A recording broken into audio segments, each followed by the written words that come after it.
Hey, what's going on, everybody? Today, the opportunity to chat with American country singer-songwriter Emmet Stevens Jr. In this newest episode, Emmet joined me to talk about new single "Done With You," the first song he ever learned to play and sing on the guitar, the formative years of his career, thoughts on Taylor Swift to Travis Kelce relationship, how he managed the problem of overthinking, and more. Now, with that being said, hope you enjoy my conversation with Emmet. Emmet, hello. What's going on, man? Thank you so much for having me. I mean, it's great. It's great to be able to chat with you. Just, I guess, after I guess fresh off after the People's Choice Country Awards that just aired recently, which is really cool to see because that's the first inaugural Yeah. People's Choice Country Awards, which it hasn't happened ever, and now we're seeing it, and we're seeing people like Winona Judd being honored, and we're seeing Toby Keith being honored through his sacrifices that he's been through. With this cancer battle, and what a song! "Don't Let the Old Man In" is that tells his whole career in a story. Whether it's a 3 minute song or 4 minute song, it tells his whole story and his battles that he's been through in his career. And I guess now talking about country music, as we're going to talk about on this whole episode, but I guess let's start it off with, I guess, when you were age 20, you started playing in dive bars, you started playing in different areas in your local area. I mean, how did those, I guess, experiences sort of give you that, I guess, that little push that you wanted to do country music and do it as a full-time career? So, what I would say, I used to, well, I was going to college for a bit, and I actually ended up having to take a break from college, which, it's been 5 years. This is a heck of a break now. My dad ended up having some surgery. That's not so important, but I ended up trying to make some money on the side, and that's actually how I got started in like playing the bars and stuff like that. And I remember there was this little restaurant in my hometown, Dade City, where I'm actually at right now. And I just wanted to. I always loved to play music, always loved to sing and stuff, but I'd never like been out and played at like a bar or something like that. The stereotypical thing what you're supposed to do. And so I signed up, or I went up to the place and I was like, "Hey, I'd like to play here." And at the time, man, I think I played. I think it was like 4 hours for like $50, and which garbage pay, but like I loved every minute of it. I would have done it for free. I would have paid them to let me be there at that point. And so I think from there that really kind of like, there's something here. Like I need to. This is where I want to be. This is what I want to do. Just fell in love with playing music for people, I think. But like that's how you start out though. I mean, even though you, Yeah. you make a little money and it's not like as satisfying as it is in the Yeah. first time around, but like eventually that's how the whole thing starts in your career, like you start with little to nothing and then you sort Yeah. of work your way up and you build on these experiences and then you start playing out more and you start getting those other experiences, I guess professionally speaking. And then that's when I guess you start to, I guess, come to terms with yourself about, all right, do I want to now pivot in my career and take a leap of faith and do something like a competition show to so to speak. But like how does that benefit my career? Do I want to be looked at, oh, he's just a contestant from that show, or Yeah. is he like that person that just did music on the side and just kept a whole side hustle going and made a name for himself originally and Yeah. authentically, rather than being known as that person? Okay, but he's the person from TV, I guess, if that makes sense. Oh yeah. Yeah. I mean, you gotta. I think authenticity always shines through. And I mean, I just fell in love with it so fast. Like, I would have done it for free, you know, after like I felt how I felt after playing it.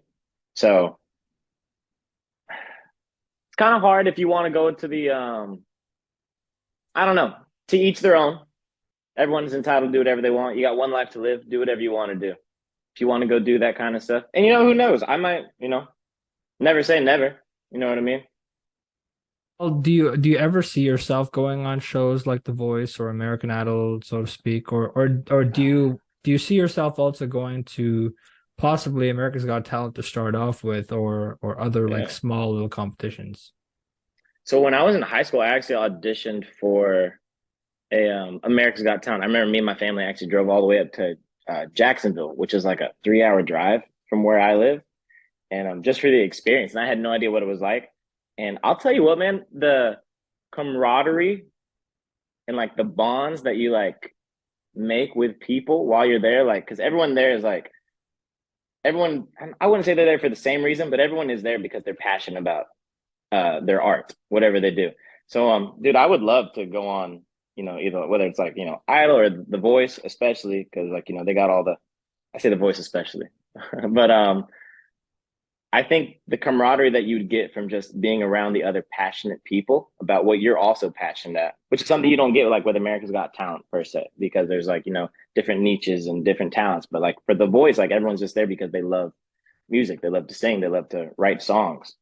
And I'd love to go there just because, I like to be around passionate people. That's my favorite thing. I love passionate people. Well, have you seen, I guess, the recent seasons of The Voice yet, or no?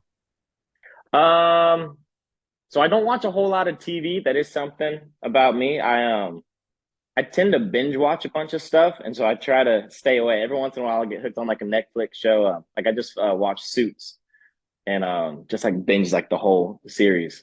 So I try to stay away from as much TV as possible because I have a very addictive personality. I'll get hooked on it real quick, and then I won't be able to get myself off. Absolutely. Well, I mean, I've been able to interview so many people from The Voice already. Oh, cool. Even the winner of I think season 22 of The Voice, Mr. Bryce Leatherwood. Okay. Yeah, so he's been on the show as well, and I'm hoping to have this season's contestants as well, and hopefully the winner of the season as well on the show. But I mean, in the meantime, I guess as we're talking about, I guess binge watching shows, and obviously you're saying Suits. I mean, I want to go back to talking about the People's Choice Country Awards because not only is it about the awards, but we have to highlight a lot of the, I guess, the fashion side of People's Choice Country Awards and what people are pulling up in, suits and ties, and some people are pulling Yeah, up in country outfits. But I mean, if you were in that position and you had to choose what you would want to wear to People's Choice Country Awards, what would that outfit be? dude, I am the least fashion savvy person on the planet.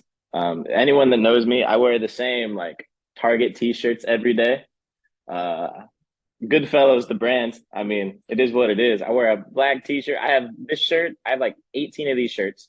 I got black, maroon, maybe like really dark colors typically. And then I just kind of wear jeans and boots all the time. I'd have to hire somebody if I ever like got the chance to go to one of those award shows, man. I have to bring somebody in to like dress me because I'd show up just in like a Target t-shirt and jeans, and I don't think they'd like that at the award show, No, honestly, I think you should just pull up in a suit and tie, just like Justin Timberlake would. Dude, I should. That should be a consideration at least. I could, man. Shoot, I might. You never know. I clean up good, I think, but it takes a special occasion for me to clean up.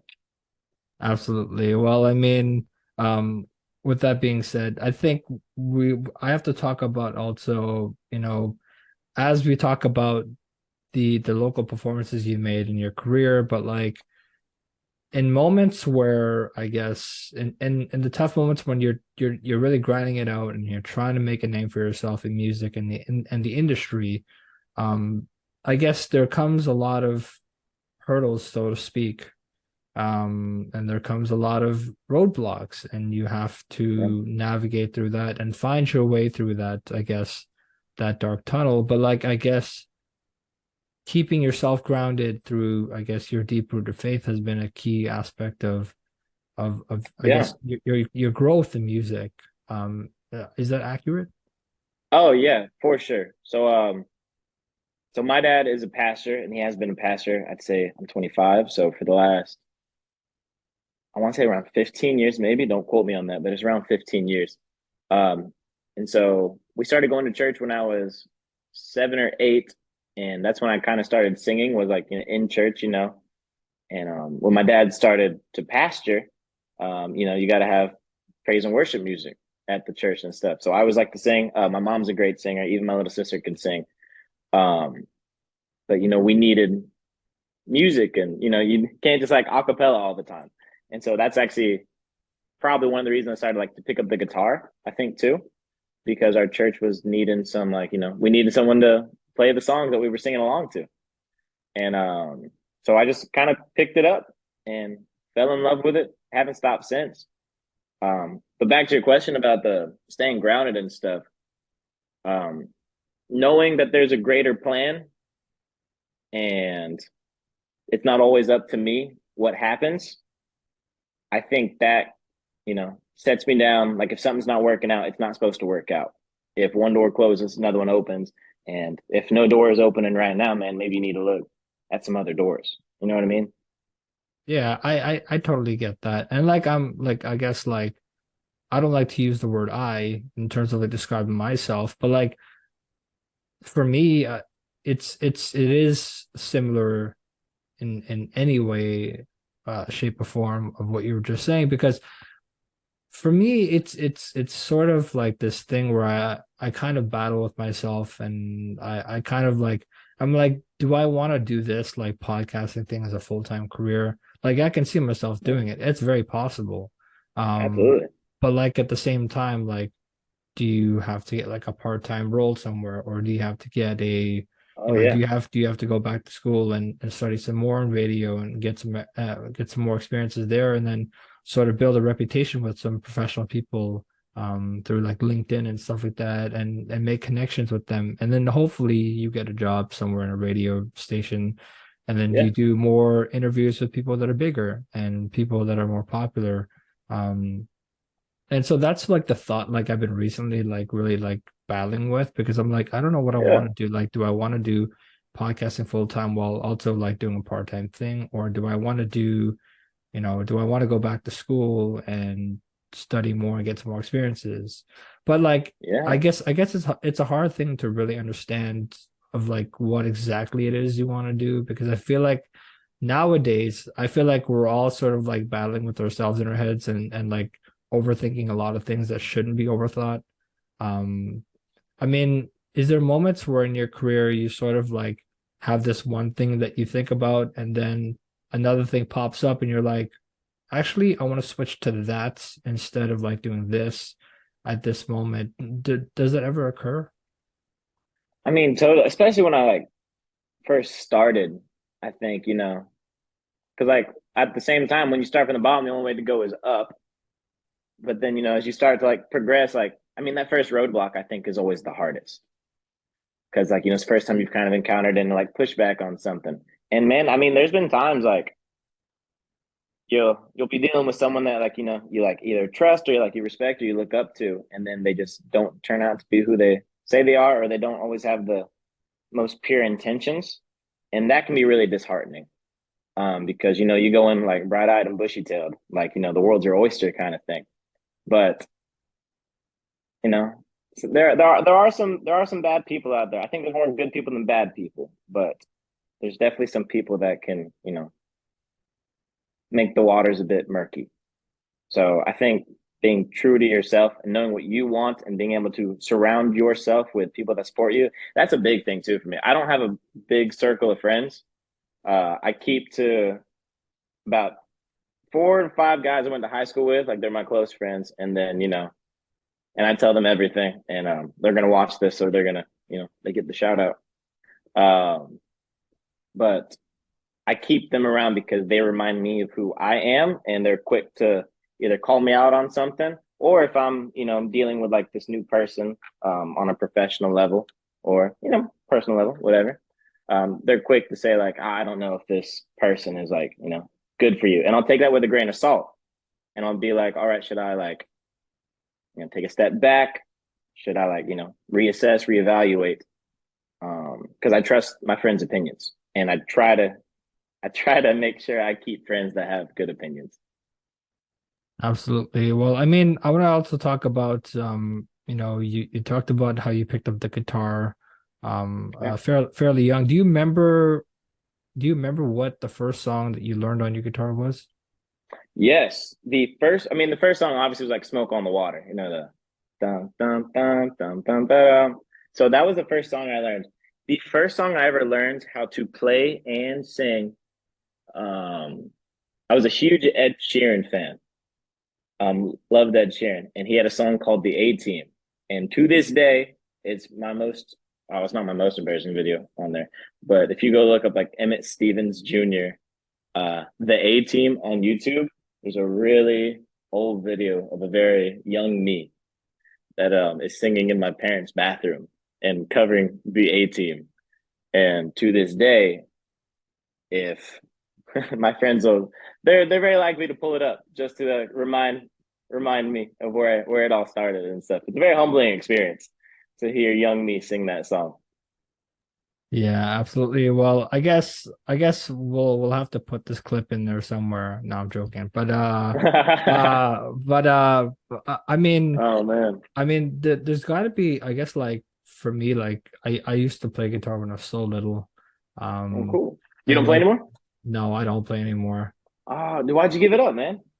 I think it's just like it's so difficult to like really understand like the whole like I guess the fingering part of the guitar because it's hard to know where to place your fingers, but like I guess like if you build on experiences and you keep doing it, you'll get it once there. But like it's harder to even do it with experience. Like that's the only thing that I think I'm battling with is that like I don't see myself playing the guitar. I see somebody else like playing the guitar for me while I perform. Okay. Um, see, like that's the thing. Like I do a lot of like I love country music. I love like the You and old me time both, country man. music. Like Heck yeah. yeah, like I love the old time country music. I love Little Vince Gill, one of my favorite artists of all Yeah. time. Um, I mean, I love the oldies. I love George Jones a little bit. Sometimes Alan Jackson. Yeah. Like just down that rabbit hole. But sometimes like I'll sometimes try out things that are new, like maybe if it's like Luke Combs. Like I do like a really good Yeah. Luke Combs. I guess like Luke Combs' Beautiful Crazy. Heck, beautiful song, man. That's one of my favorites to do, yeah. Yeah, bro. We were down in St. Augustine this or up for me, I guess. Down for y'all. Up for me. We were up in St. Augustine this weekend for the Songwriters Fest. A man named Arliss Albritton asked me to be there. He's a good friend of mine and love him to death. And he asked me to come up and we got to hang out with some pretty cool songwriters. And you know, I don't know if I should name drop, but like, there's a guy that I'll do it. He's a good friend of mine now too. Rob Williford, with Luke Combs, who was a writer on Beautiful Crazy. He was there, and I got to hear him sing the song on stage at the festival, which was really really cool. Yeah, I mean that is always cool when you get to have like a front row seat to see somebody that's behind the song of the famous artist that sung it. It's always cool. It's always cool to know that like, oh, so he wrote that song, Yeah, instead of like I guess like when we're seeing people in concert, like when you go to Ticketmaster and you go see stuff like Luke Combs in concert, but a lot of people just go because they know the name Luke Combs and they know his music. yeah. But little do they know that like he doesn't write like well, I mean he does write his songs, but like he doesn't write majority of his songs alone. Like a lot of his Not songs, alone. Yeah, yeah, yeah. like There's like a, very few people that like write songs alone, man. So like me, like then when I'm down in Florida, obviously for the most part I'm writing alone. Like I go up to when I'm up in Nashville, I'll that's when I schedule all my like co-writes and stuff. And it's important to do both. I think when you're writing by yourself, um, you learn a lot more about yourself. When you're writing with other people, you're bouncing ideas off of each other, and like you're kind of learning about them. But when you're like at your house, or like I was in the car heading back from St. Augustine and wrote a song, and I was able to get like really really personal and like really like really talk to myself and understand like how I'm feeling and what I'm feeling. Um, and I think that's when like the most pure, authentic songs come out. And half the time, man, those pure, authentic songs are what people really connect with. yeah, for sure. And I guess now like talking about authentic songs and stuff like that. I want to talk about your new single that you've released, Done With You. Yeah. Um it has a lot of references to a lot of artists. Take me through that song and sort of where you first picked up like that, I guess that feeling of like you wanted to write this song. Where were you when that thought came about and how did Yeah. it sort of, I guess, make it, I guess, how did this song come to life altogether? All right. All right. It was I remember because I actually looked up the date of like the voice memo that's in my phone. It was November of 2021. I was actually in a relationship at the time, and which is shocking because like the song is a breakup song, you know. Um, but I was in the kitchen and I I don't I think I mean I must have been listening to like some other songs and stuff because of all the references. But I was in the kitchen and I was just thinking, I got my whiskey glasses, that's what Morgan said. And I was like, oh, that's kind of like a cool little like nod to I guess like Morgan Wallen. And it's like, what about all the other like, breakup songs that there are? And I was like, is there a way to like, give them their flowers for like these breakup songs? Because country music, there's no shortage of sad, breakup songs in country music. And so I didn't just want to write like another breakup song per se, but if you could give like a nod to like some people that kind of helped shape me as an artist and like, influence some of the songs that influence me and like how I write, how I, sing even. Um, and so that's why I just started going down the line. Like, so Morgan, Midland, Drinking Problem is mentioned. Starting Over by Chris Stapleton. What's the other one's that? Drunk on a Plane, who actually got to meet one of the writers on that song, not this year, but last year at St. Augustine, Mr. Chris Tompkins. He's great. Um, and yeah, and then I guess one of the saddest songs in country music, uh, Neon Moon by Brooks and Dunn. That's why where the song like Dunn With You came. That's why also Dunn is spelled Dunn, like Ronnie Dunn from Brooks and Dunn. And I don't know, man, the chorus actually just came together so fast that I was like, it's special. If anything, it's at least special to me. Even if nobody else likes it. I love it and it's special to me. But I was in my kitchen and which is right over there. You can't see it. It's right there. And I just came up with the chorus in the kitchen and then like for the next like day or two, just like brainstormed and wrote and yeah. Absolutely. Well, I mean, this song Done With You, I was sort of like doing some research behind it and stuff like that, and I guess now to really put it into a better perspective is that this song sort of was, I guess, the culmination of the years of work you put in through practice and self-discovery of playing the guitar or whatever that you had done earlier in your life. But like also like the song has like references to people like Morgan Wallen, Midland, Chris Stapleton, Dirks Bentley, and Brooks and Dunn that we've heard from the title, also Done With You for Ronnie Dunn. Um, what was it about this song that you said that like, or what was it about the song that sort of clicked for you that you said that this is what my single will, well, this is what I want my single to be, and I guess how do you want people to what do you want people to take away from the song? I guess. So Done With You, it is a breakup song, but it's not just like a sad breakup song, if that makes sense. Basically, there's always like a light at the end of the tunnel. Like there's always a silver lining. Um, and music's always helped me get through some like some dark times in my life. Um, and so this song is really just meant to help if you are just done with something, whether it's whether it's a relationship, whether it's work, if it's some family thing, whatever it is. If you're just done with something, music is always like a safe space to go to and like take the time to heal. Um, but I wanted to put this song out first just because of the emotional connection I think I had to it. And again, I've been playing out in bars since I was like 2021 now. 21, in case I told the bars I was 21 when I was really 20 so that they would let me in to play. So if they're watching this, like it's too late now, right? I think statute of limitations is kind of like up on that. Um, but when I would play this song out, it seemed to be one of the original songs that I would play that people seemed to really connect with. Or like there's some people that, they had learned the words before the song even came out.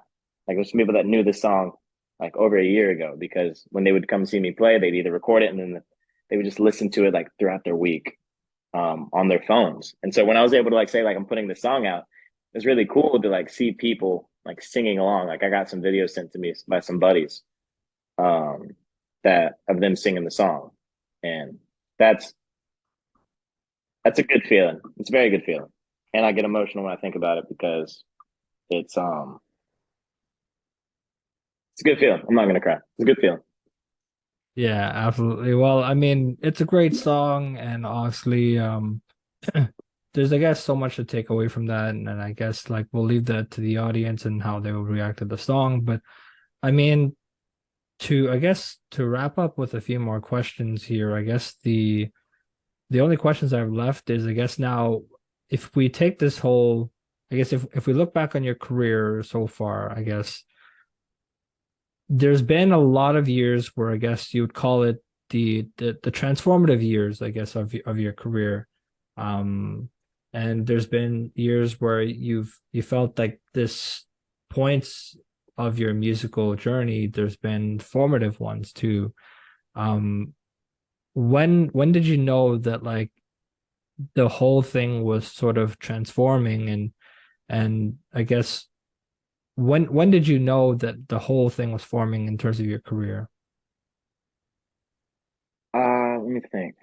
I did a show. I want to say it was. I, ooh, I want to say it was 2021. I did a show in Brooksville, Florida, at the Florida Cracker Christmas concert. I opened up for Mr. Craig Campbell, and I opened up for the Bellamy Brothers. You know, I was opening for the opener. You know, because you got to start somewhere. And I was there, and for most shows, especially like larger shows, I'd have the chance to do. I would only play covers because maybe at the time I wasn't confident enough in my original music. And actually, Done With You, yeah, that makes sense because I wrote Done With You in November of 2021, and this was December of 2021. I'd played the entire show cover songs, like some of the classics, to get the crowd hyped up and stuff. Um, and to end off the set, I played Done With You, which was the only original that I had any confidence in at the time. And I played it, and the concert, I think there was like, I'm drawing a blank. It's either I know it's a big gap. It's either 1,400 or like there was 2,100. I can't remember, but it's one of those two numbers. Either way, a ton of people.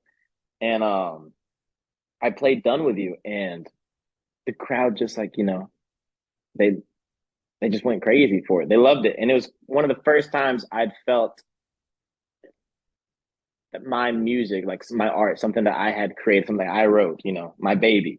It was something that other people enjoyed or saw value in. And from there I was like, okay, I can do this. Like I can write songs, I can perform songs, I can perform music that I've written. And people connect with it. So I think that concert was the one that like really was like, you can do this. And so far so good. You know what I mean? Absolutely. Well, I mean, as we're wrapping up here, I mean, I guess we'll wrap it up here on a lighter note. I mean, I see that you're a football fan. Yeah. And I guess the biggest question, and I know it might sound annoying to people, this question gets asked all the time.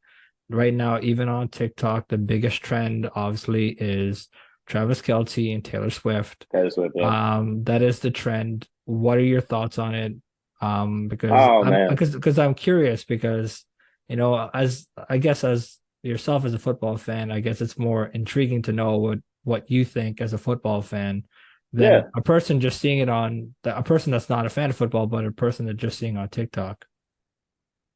Like my thoughts on the Taylor Swift and Travis Yeah, Kelce thing. yeah. I mean, bro, they're both adults. They're having a good time. Honestly, man, I've seen more girls on social media start watching football because Taylor was at the game. I love football. I love when people watch football.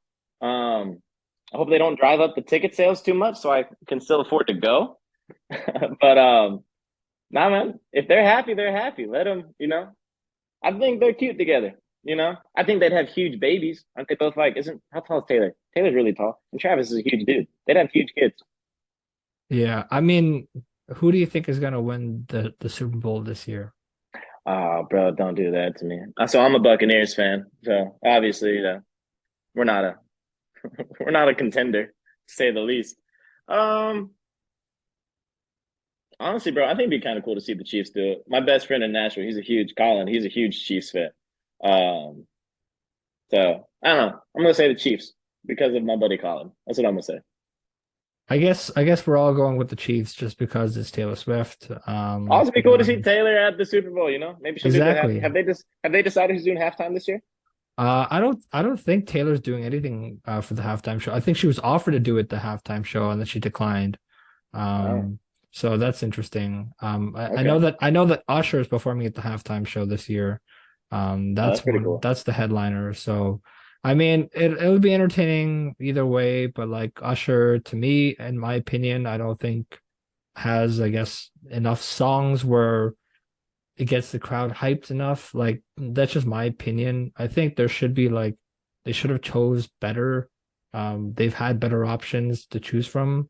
Um, but I mean, hey, so be it. I'm not the one to complain on here, but I'll um tell you what, man. I love Usher. He had some. I remember me and my buddies would be driving around town, be late, and my buddies like they would tell me all about their sad, heartbreak stories.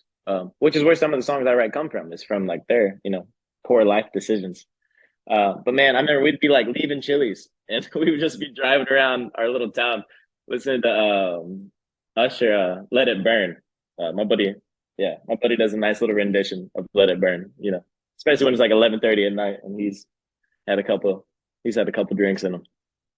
Absolutely. Well, it's the end of our time together, but thank you so much again for chatting with me. It's such a blast, Oh, and I mean, I had a really good time to be able to explore your new single, "Done With You," and to explore this whole thing with your career and to know who you are as an artist. And I wish you the best. oh, dude, thank you so much for having me. This has been a blast. This is actually my first podcast ever, which I'm sure came across a few times, but dude, thank you for having me. I had a great time talking to you. So hopefully we can do this again. Okay. Yeah, for sure. Absolutely.